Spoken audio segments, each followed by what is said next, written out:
या देवी सर्वभूतेषु शक्तिरूपेण संस्थिता नमस्तस्यै नमस्तस्यै नमस्तस्यै नमो नमः। कल आपने श्री दुर्गा सप्तशती के पंचम, छठे, सप्तम तथा अष्टम अध्याय का श्रवण किया। आज हम श्री दुर्गा सप्तशती के नवम तथा दशम अध्याय की कथा का श्रवण करेंगे। नवम अध्याय में हम निशुम्भ के वध का श्रवण करेंगे। मैं अर्धनारीश्वर के श्री विग्रह की बराबर शरण लेता हूँ। उसका रंग बंदूक फूल और सोने के समान लाल और पीला मिला जुला है। वह अपनी भुजाओं में सुंदर अक्षमाला, पाश, अंकुश और वरद मुद्रा धारण किए हुए हैं। अर्धचंद्र उसका आभूषण है और वह 3 नेत्रों से शोभा युक्त है।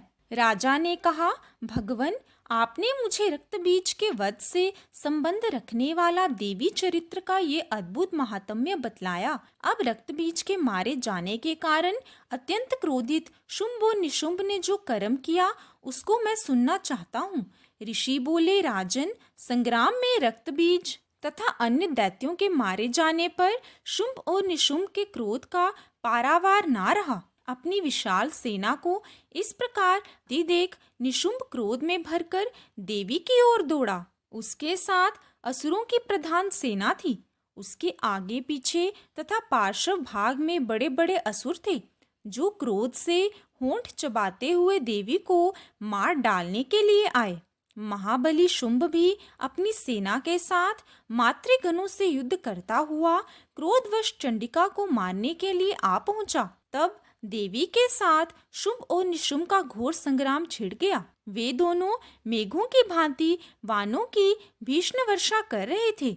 दोनों के चलाए हुए बाणों को चंडिका ने अपने बाणों से तुरंत काट डाला और शस्त्रों की वर्षा करके उन दैत्यपतियों के अंगों में भी चोट पहुंचाई। निशुंभ ने तीक्ष्ण तलवार और चमकती हुई ढाल लेकर देवी की श्रेष्ठ सवारी सिंह के माथे पर प्रहार किया। अपने वाहन को चोट पहुंचने पर देवी ने शूर्प नामक बाण से निशुंभ की उत्तम तलवार तुरंत ही काट डाली और उसकी ढाल को भी, जिसमें 8 चांद जड़े थे, टुकड़े टुकड़े कर दिया। ढाल और तलवार के कट जाने पर उस असुर ने शक्ति चलाई, किंतु सामने आने पर देवी ने चक्र से उसके भी 2 टुकड़े कर दिए। अब तो निशुंभ क्रोध से जल उठा और उस दानव ने देवी को मारने के लिए शूल उठाया, किंतु देवी ने समीप आने पर उसे भी मुक्के से मारकर चूर्ण कर दिया।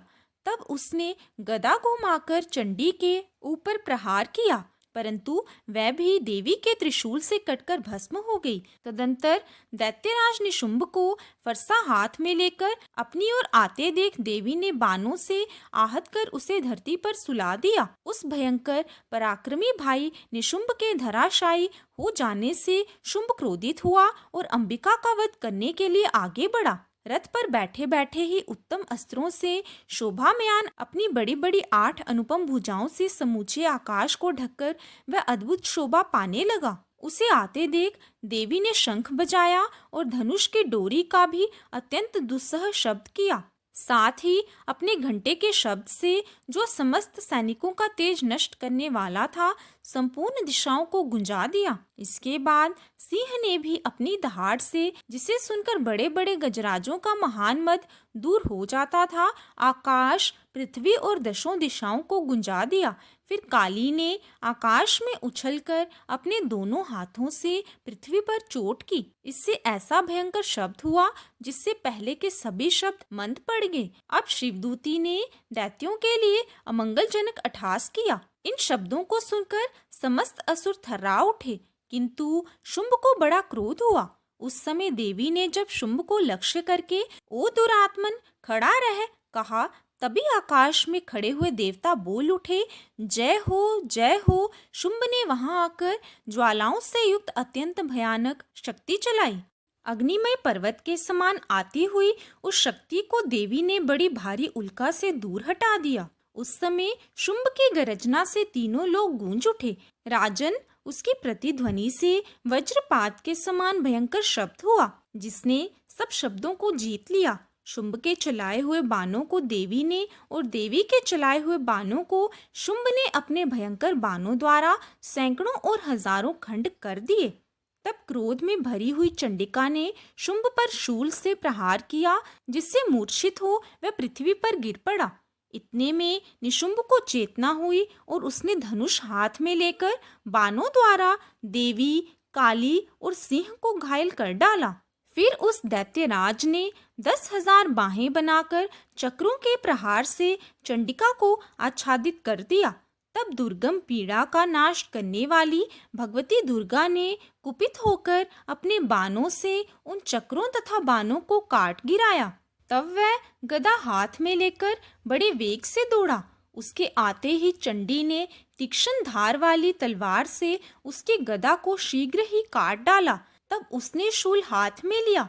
देवताओं को पीड़ा देने वाले निशुंभ को शूल हाथ में लिए आते देख चंडिका ने वेग से चलाते हुए अपने शूल से उसकी छाती छेद डाली।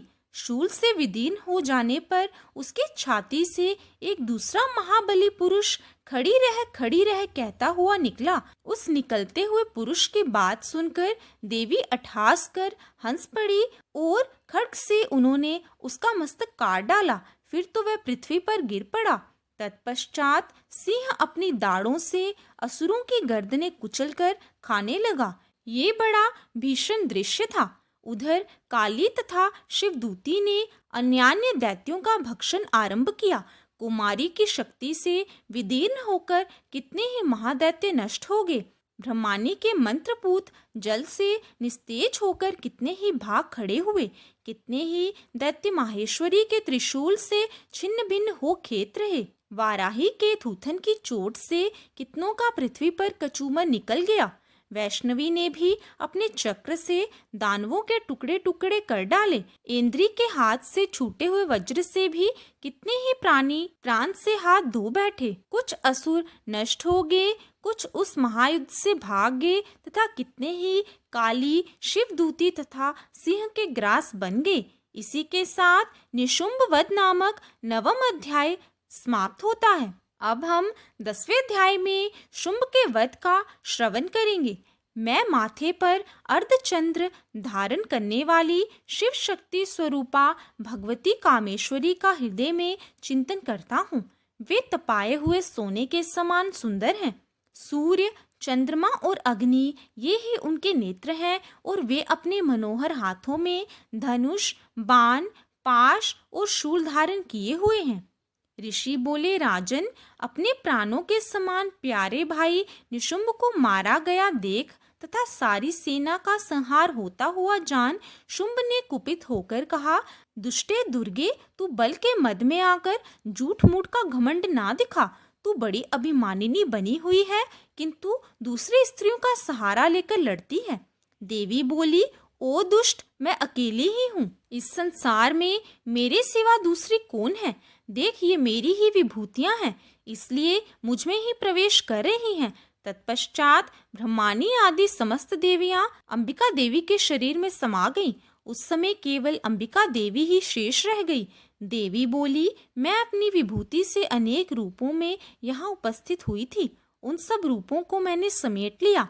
तब अकेली ही युद्ध में खड़ी हूँ। तुम भी स्थिर हो जाओ।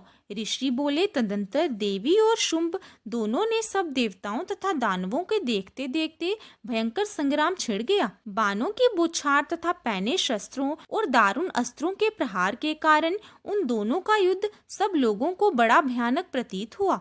समय अंबिका देवी ने सैकड़ों दिव्यास्त्र छोड़े। उन्हें दैत्यराज शुंभ ने उनके प्रतिकारक अस्त्रों द्वारा काट डाला। इसी प्रकार शुंभ ने जो भी दिव्य अस्त्र चलाए, उन्हें परमेश्वरी ने भयंकर हुंकार शब्द के उच्चारण मात्र से खेल खेल में ही विनष्ट कर डाला। तब उस समय दैत्य ने सैकड़ों बाण से देवी को ढक दिया।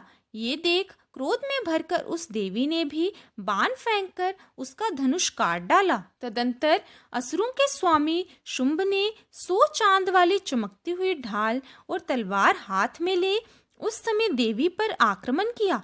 उसके आते ही चंडिका ने अपने धनुष से छोड़े हुए पैने बाणों द्वारा उसकी सूर्य किरणों के समान प्रकाशमान ढाल और तलवार को तुरंत काट दिया। फिर उस दैत्य के घोड़े और सारथी भी मारे गए।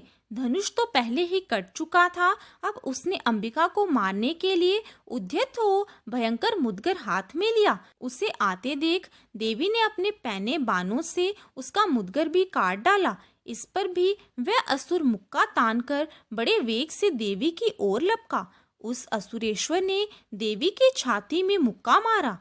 तब देवी ने भी उसकी छाती में एक मुष्टि प्रहार किया। देवी का थप्पड़ खाकर दैत्यराज शुंभ पृथ्वी पर गिर पड़ा, किंतु पुनः सहसा पूर्ववत उठकर खड़ा हुआ। फिर उछला और देवी को ऊपर ले जाकर आकाश में खड़ा हो गया। तब चंडिका आकाश में भी बिना किसी आधार के शुंभ के साथ युद्ध करने लगी। उस समय दैत्य और चंडिका आकाश में एक दूसरे से लड़ने लगे। उनका वह युद्ध सिद्धों और मुनियों को आश्चर्य में डालने वाला हुआ। फिर अंबिका ने शुंभ के साथ बहुत देर तक युद्ध करने के पश्चात उसे उठाया और पृथ्वी पर पटक दिया। पटके जाने पर पृथ्वी पर आने के बाद वह दुरात्मा असुर पुनः चंडिका को मारने के लिए उनकी ओर बड़े वेग से दौड़ा। तब समस्त दैत्यों के राजा शुंभ को अपनी ओर आते देख देवी ने शूल से उसकी छाती छेदकर उसे पृथ्वी पर गिरा दिया। देवी के शूल की धार से घायल होने पर उसके प्राण पखेरु उड़ गए और वह समुद्रों, द्वीपों तथा पर्वतों सहित पृथ्वी को कंपाता हुआ भूमि पर गिर पड़ा। उस दुरात्मा के मारे जाने पर सारा जगत प्रसन्न हो गया। आकाश स्वच्छ दिखाई देने लगा। पहले जो उत्पात सूचक मेघ और उल्कापात होते थे वे सब शांत हो गए तथा उस दैत्य के मारे जाने पर नदियां भी ठीक मार्ग से बहने लगी। उस समय शुंभ के मृत्यु के बाद संपूर्ण देवताओं का हृदय आह्लाद से भर गया और गंधर्वगण मीठे मीठे गीत गाने लगे।